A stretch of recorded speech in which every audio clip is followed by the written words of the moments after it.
वो एक private courier truck था। प्रसाद बड़े ही ध्यान से गाड़ी चला रहे थे। रमेश, जिन्हें डिलीवरी देना था, उनकी लिस्ट देख रहा था।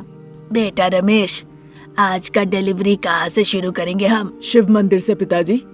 मंदिर के नाम पे कोरियर आया है क्या? मंदिर के नाम पे नहीं पिताजी, मंदिर के पंडित जी है ना, परमेश्वर जी, उनके नाम पे एक बॉक्स आया है। वो देते हुए हम डिलीवरी उनके घर से ही शुरू करेंगे। ठीक है बेटा, जहाँ से तुम कहोगे चलने, मैं वहीं चला जाऊंगा, यही तो काम है। इतना कहकर वो ट्रक शिव मंदिर के तरफ घुमा लेते हैं। उधर सास बहू शारदा अनामिका बगीचे में बेंच के ऊपर बैठकर बातचीत कर रही होती है। शारदा की पहचान वाली सुजाता हाथ में एक टोकरी लेकर उसके यहाँ आती है।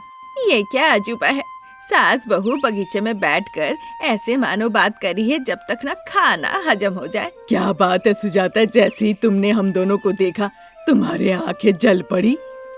घर हमारा है, बेंच हमारा है, हमारी जुबान चल रही है। हम यहाँ पे बैठे हैं ताकि हमारा समय नहीं निकल रहा है। आप टोकरी लेकर कहीं जा रही थी ना, तो उधर ही चाहिए ना। मैं अकेले नहीं जा रही, तुम लोगों को भी टमाटर खेत में ले जाऊंगी। एक टोकरी टमाटर ले आओगी तो टमाटर का अचार बना सकती हो। हम नहीं जाएंगे टमाटर खेत, मेरी बहू ने बगीचे में ही टमाटर उगाए हैं। अचार के लिए हमारे पास काफी टमाटर है। तुम तो किस्मत वाली हो शारदा। मुझे अच्छे से पता है तुम ये सब बात क्यों कह रही हो सुजाता। जाओ जाओ टमाटर लेने जाओ। शारदा के कहने पे सुजाता बिना कुछ जवाब दिए हुए चुपचाप वहाँ से चली जाती है। फिर जब अंधेरा होने लगता है, प्रसाद ट्रक ले आकर कोरियर ऑफिस के सामने रोकते हैं। प्रसाद रमेश दोनों कोरियर ऑफिस के अंदर जाते हैं। मैनेजर मनोज एक बॉक्स को पैक करते हैं और उसे लेकर वो खड़े रहते हैं। Good evening sir. रमेश, मैं तुम्हें फोन करने ही वाला था। ये बात सुन के प्रसाद मन ही मन सोचने लगते हैं। अभी ये कहेगा कि अभी जाके डिलीवरी दे के आओ, और ये भी पास नहीं, बहुत दूर है शहर से। इसे डिलीवरी करने के लिए मेरे पास ताकत नहीं बची है। कुछ कहेंगे तो कह दूंगा कि मैं थका हुआ हूँ। सोच ही रहते कि तब तक।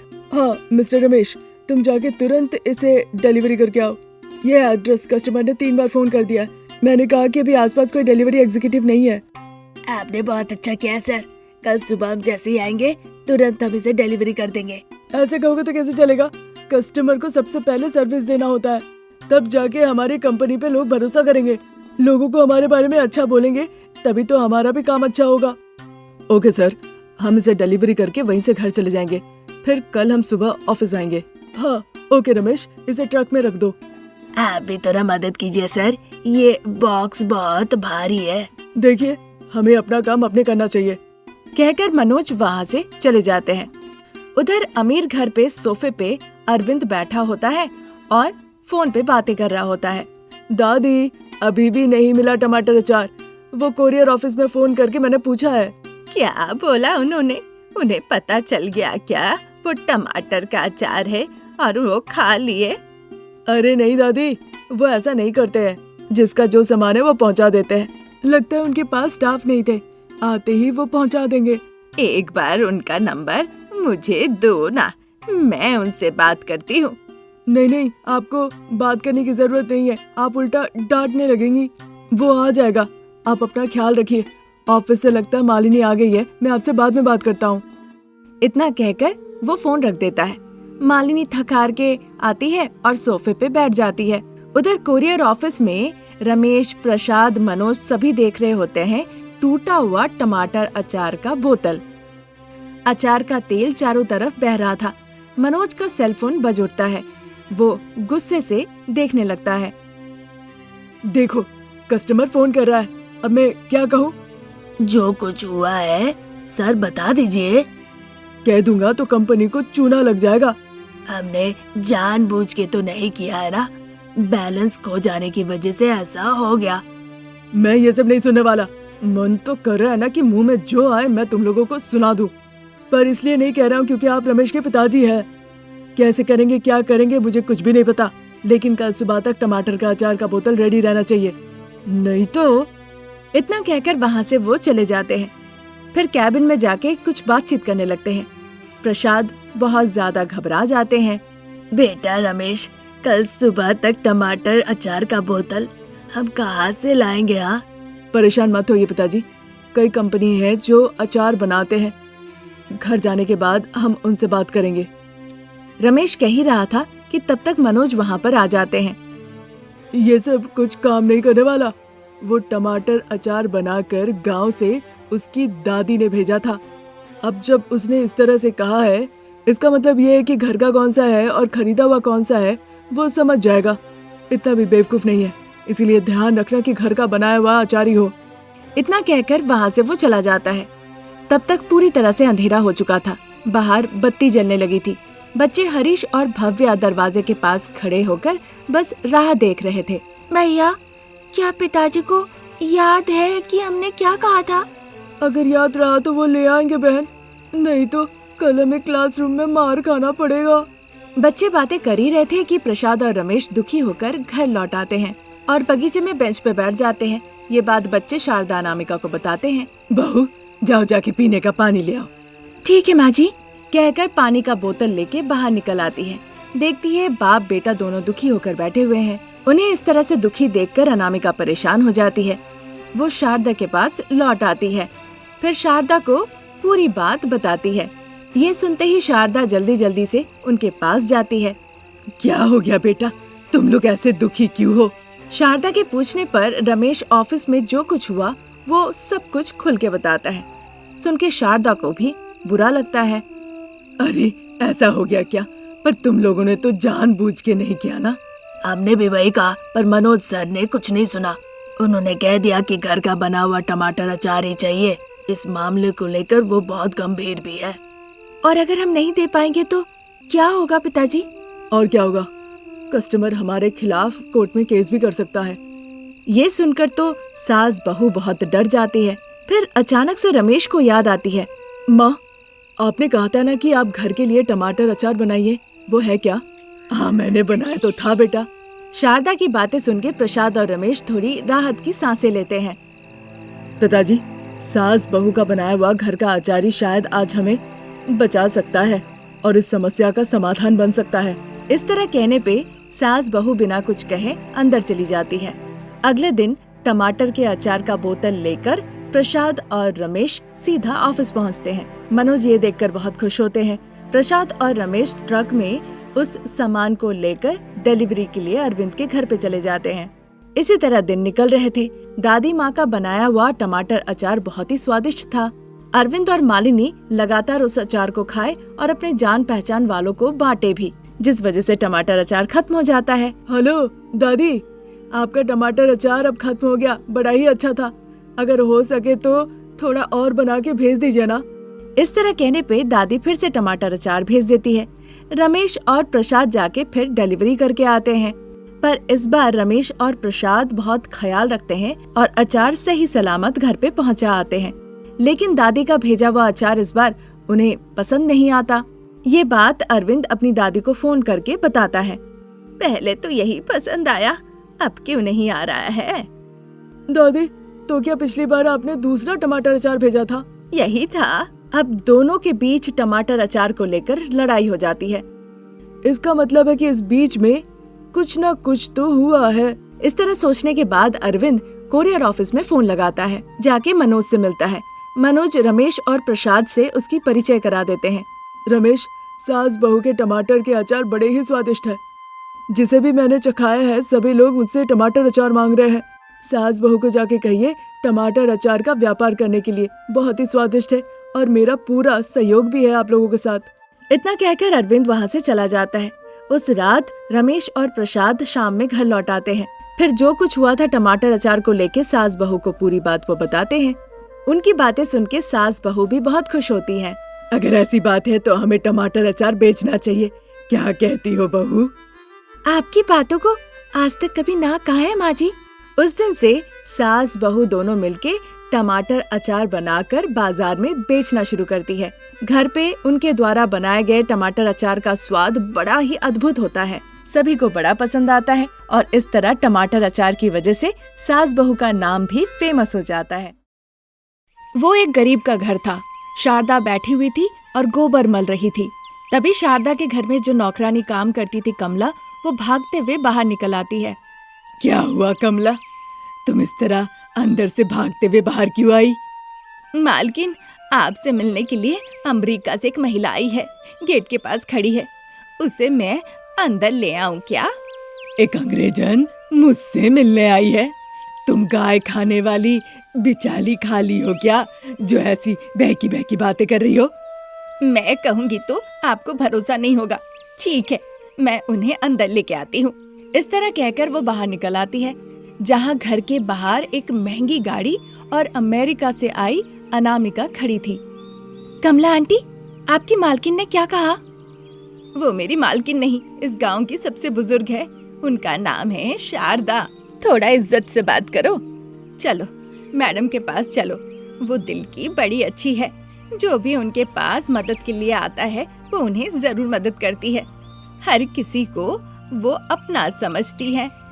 पैसे फेंकने पे सब लोग आते हैं कमला आंटी, चलिए चलते हैं। इस तरह से कहकर कमला के साथ शारदा के पास अनामिका जाती है, पर वहाँ गोबर की बदबू से अनामिका को उल्टियाँ आने लगती है। वो अपने आँख नाक सब बंद कर लेती है। छी, अभी भी ये गांव की जिंदगी बदली नहीं ना। अनामिका के मुंह से इस तरह की बातें सुनकर शारदा को बड़ा गुस्सा आता है। उधर अमेरिका में अपने घर में बीमार होने के कारण बिस्तर पे लेटे हुए थे महान व्यापारी सुदर्शन और उनकी जांच कर रहे थे डॉक्टर रमेश। कुछ इम्प्रूवमेंट दिख रहा है क्या डॉक्टर साहब? हाँ सर, पिछले हफ्ते से ये हफ्ता काफी बेहतर है। इसी तरह अगर आप ज्यादा परेशान और चिंतित ना रहे तो आप जल्दी ठीक हो जाएंगे। मेरे लिए कुछ खास परेशानी नहीं है, सारी परेशानी मेरी बेटी अनामिका को लेके है। आपको कुछ हो गया तो उसे क्या होगा, एक बार सोचा है आपने? इंडिया में उसे एक डेयरी फार्म शुरू करना है, जहाँ कम भाव में गरीबों को वो दूध बेचा करेगी। यही मेरा सपना है। इसीलिए तो अनामिका मैडम को आपने इंडिया भेजा है। बहुत जल्द वो वापस आकर खुशखबरी देंगी। हाँ डॉक्टर साहब, मैं भी उस खुशखबरी के इंतजार में हूँ। आपको खुश होना चाहिए, आपका डेयरी फार्म का सपना सच होने वाला है। वो बहुत अच्छा नाम कमाएगी। इधर रमेश और सुदर्शन बात कर रहे होते हैं। उधर शारदा गोबर सानते हुए अपने गुस्से को काबू में करते हुए कहती है, तुम अमेरिका से आई हो ना, इसीलिए छी लग रहा है। तुम्हें गोबर से बदबू आ रही है। कमला आंटी, मुझे ये बदबू बर्दाश्त नहीं हो पा रही है। उन्हें कहिए जरा बाहर आने के लिए। कमला, मैं नहीं आऊंगी, मैं यहीं पे रुकूंगी। वो क्यों आई है हमारे गांव, उसे पूछो और कहो यहाँ से जाने के लिए। अगर आप नहीं तो मैं किसी और से पूछ लूंगी। मुझे डेयरी फार्म शुरू करना है, पर मैं उन लोगों से बात नहीं करती हूँ जो गोबर मलते रहते हैं। मैं आपसे बात नहीं करना चाहती हूँ। अनामिका गुस्से से कह ही रही थी, तभी कमला बीच में घुस के कहती है, बेटा अनामिका, यहाँ पे जहाँ भी जाओगी हमारी शारदा मैडम का ही नाम लिया जाएगा। इसके अलावा कोई कुछ नहीं करेगा, ना ही वो अपने बारे में कुछ बताएंगे। उल्टा अगर आप कहेंगी कि डेयरी फार्म शुरू करना है तो कहेंगे कि हमारा जमीन छीन ली है और पत्थर से मारने लगेंगे। वो इस तरह कह रही थी, तभी भी शारदा गोबर साने जा रही थी। अनामिका असहाय और दुखी होकर खड़ी थी। ये कल्पना कर शारदा मन ही मन बहुत खुश होती है। अरे वाह, मैं सोच रही थी तुम्हारे ऊपर अगर लोग गोबर फेंकेंगे तो मुझे कितना आनंद मिलेगा। तुम्हारे पूरे शरीर पे गोबर लगने पे तुम और खूबसूरत दिखोगी। इतना कहकर शारदा जोर जोर से हंसने लगती है। उधर खेत किनारे प्रसाद दुखी और असहाय होकर बैठे हुए होते हैं। क्या शारदा, अभी तक तुम खाना नहीं ले आई? तुम अपने पति को भूल गई हो क्या? ये सोचकर वो अपनी जेब से फोन निकालते हैं और शारदा को फोन लगाते हैं। जब शारदा हंस रही थी, अनामिका अपने गुस्से को काबू में करते हुए, जैसे कि मैंने कहा था कि आप लोग गांव वाले हैं। पिताजी को भी बार बार समझाया था, पर उन्होंने मेरी एक नहीं सुनी और यहाँ भेज दिया। अब कोई चारा नहीं, मुझे आपकी मदद चाहिए। कैसी मदद चाहिए तुम्हें? मेरे पिताजी चाहते हैं यहाँ पे एक डेयरी फार्म शुरू करना। उसके लिए कितनी जगह चाहिए, दूध के बारे में जानकारी लेके मुझे वापस जाना है। तुम्हें गोबर से इतनी दिक्कत है तो डेयरी फार्म कैसे चलेगा? तुम सिर्फ घूमते ही रह जाओगी। जाके पिताजी को भेजो। डेयरी फार्म शुरू करने के लिए यहाँ अगर आप मुझे सारी जानकारी देंगी या फिर थोड़ी मदद करेंगी तो पिताजी यहाँ पर आएंगे। वो कह ही रही थी, तभी कमला शारदा का बजता हुआ मोबाइल फोन लेकर वहाँ पर आती है। मालकिन, खेत से फोन आ रहा है। इस तरह कहकर वो मोबाइल फोन शारदा को दे देती है। शारदा फोन लेकर वहाँ से चली जाती है। अनामिका शारदा को खड़ी खोटी सुनाती है और वो भी वहाँ से चली जाती है। फिर अनामिका अमेरिका वापस चली जाती है और जाके सुदर्शन के पास बैठती है। अनु, जिस काम के लिए गई थी क्या हुआ? कुछ नहीं हुआ पिताजी। डेयरी के लिए मैं गांव में गई थी। वहाँ शारदा नाम की एक महिला मिली जो कि गोबर गूंथ रही थी। लग रहा था कि उस गांव में जो भी वो कहती है वही होता है, पर मुझे उसका तौर तरीका पसंद नहीं आया। गांव की परिस्थिति वैसा ही होता है बेटा, लेकिन उन जैसा भला इंसान कोई नहीं होता। वो लोग किसान हैं। ये कह ही रहे थे तभी वहाँ पे डॉक्टर रमेश आ जाते हैं। वो नमस्ते कहते हैं और तबीयत के बारे में हालचाल लेते हैं। अनामिका रमेश को देखते ही शर्मा जाती है। सुदर्शन समझ जाते हैं कि उनकी बेटी रमेश से प्यार करती है।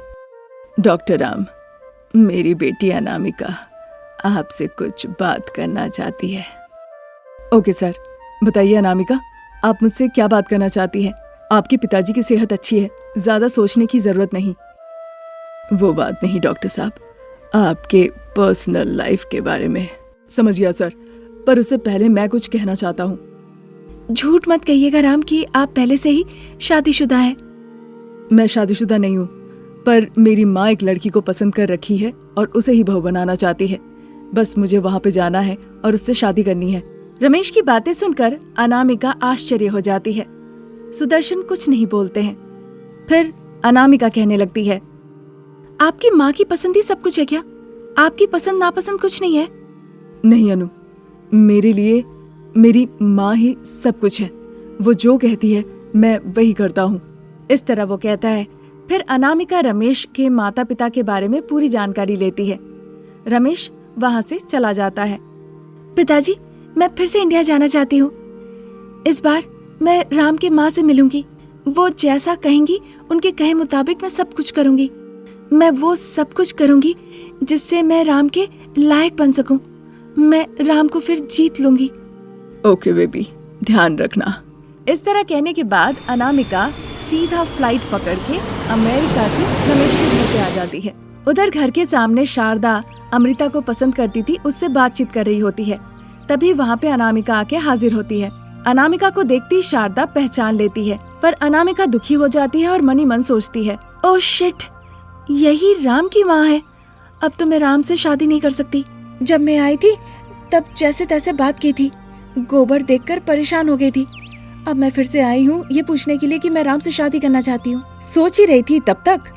अनामिका, अभी भी तुम यहाँ क्यों हो? इधर आओ। अनामिका बिना कुछ जवाब दिए चुपचाप उनके पास जाती है। अनामिका, याद है ना मैंने क्या कहा था? जरा ध्यान रखना। ठीक है आंटी। तब तक वहाँ से अमृता जाने लगती है। अमेरिका में मेरे बेटे रमेश से तुम प्यार की, फिर इंडिया आई हो ताकि मैं जो कहूँ वो तुम करो और मैं स्वीकार लूँ। ये सब आपको कैसे पता चला? बेटे ने फोन करके सब कुछ बताया है बहू। ये सुनकर अनामिका बहुत खुश होती है और सीधा जाके वो प्रसाद के पैरों पे गिर जाती है। चाहे पैरों पे कितना भी पड़ो, लेकिन शादी तो नहीं हो सकती है ना। शारदा की बातें सुन के प्रसाद और अनामिका दोनों खुश होते हैं। जैसा कि मैंने कहा बहू, तो बहू को ढेर सारा काम करना होता है। अगर वो करोगी तभी बहू बन पाओगी। कहिए ना माँ जी, आप जो कहेंगी मैं वही करूँगी। इस तरह कहने पे अनामिका को वो गोबर का ढेर दिखाती है। वो देखने के बाद अनामिका को दोबारा न नफरत होती है न बदबू आती है। अनामिका मुस्कुराते हुए उनकी बातों को स्वीकारती है। कारण यही था कि बस उसे रमेश का प्यार मिले। हमें गोबर से ठेपला बनाना है ना, उस दिन जो आप बना रही थी। इस तरह कहकर अनामिका देर ना करते हुए जल्दी से जाके गोबर को गूंथने लगती है। ये देखकर शारदा बहुत खुश होती है और मनी मन सोचने लगती है, बेटे के प्यार के लिए अमेरिका में रहने वाली लड़की ये सब कुछ कर रही है। इस तरह सोचते हुए फिर एक अच्छा मुहूर्त देखकर रमेश और अनामिका की बड़ी ही धूमधाम से शारदा, प्रसाद और सुदर्शन शादी करवाते हैं। उस दिन के बाद से सास बहू एक साथ मिलके गोबर को साना करती थी और उससे ठेपला बनाया करती थी। और इस तरह अनामिका रमेश के प्यार को पाने के लिए सबका दिल जीत लेती है।